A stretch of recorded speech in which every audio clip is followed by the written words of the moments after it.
Your Steam library is lying to you. It tells you you're a failure.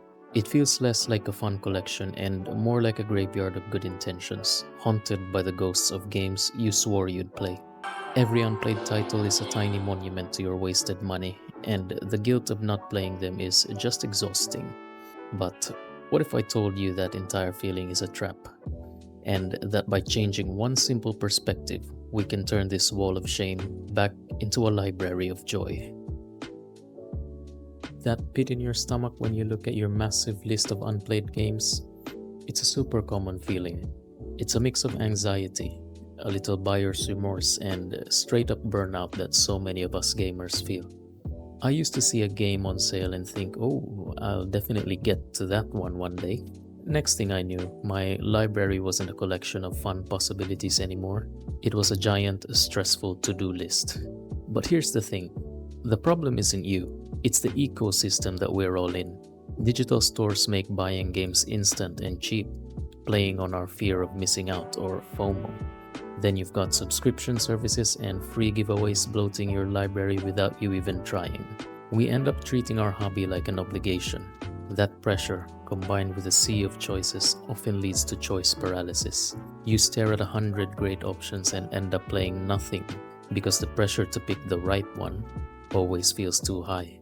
This tension where our actions, or buying more games, clash with our beliefs, we should finish what we start, is a classic example of what psychologists call cognitive dissonance. So you might wonder, what can we actually do about this? Well, the fix starts with a simple but powerful shift in your mindset. Stop seeing your backlog as a debt you have to repay. It's not a list of chores, it's a library. Think about it. When you walk into a real library, are you crushed by the guilt of all the books that you haven't read? Of course you're not. But you feel the potential. You browse the shelves looking for something that just fits your mood right now.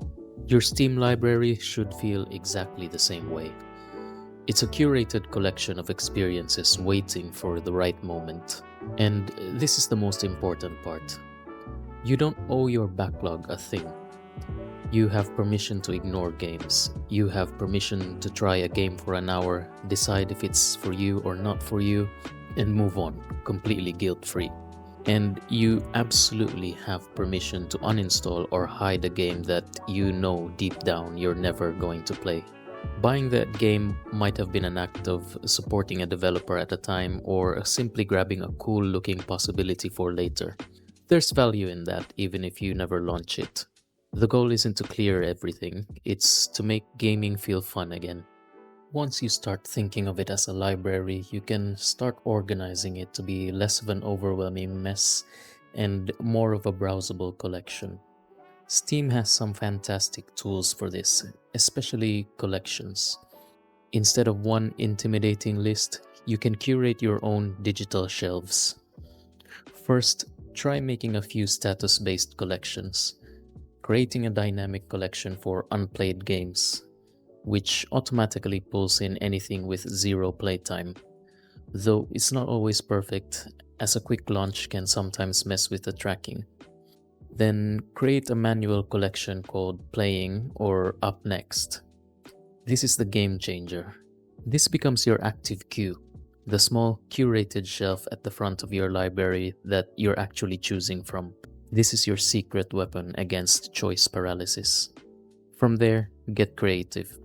Make collections for your moods like chill games or intense action, or sort them by how long they take to beat.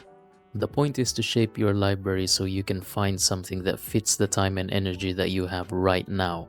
For all those other games, the ones from a bundle or a whim, use Steam's hide feature. It doesn't delete them, it just tucks them out of your main view so you can always find them later if you want. It just declutters your space so you can focus on what actually excites you. This isn't just another chore, it's about taking back your hobby. Your game library should be a source of joy, not stress.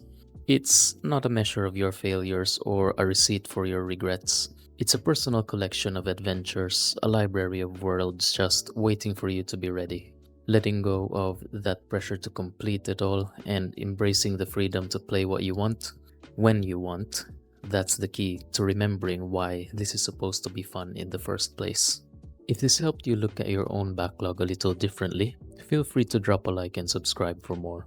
And let me know in the comments, what's the one game you're giving yourself permission to not play?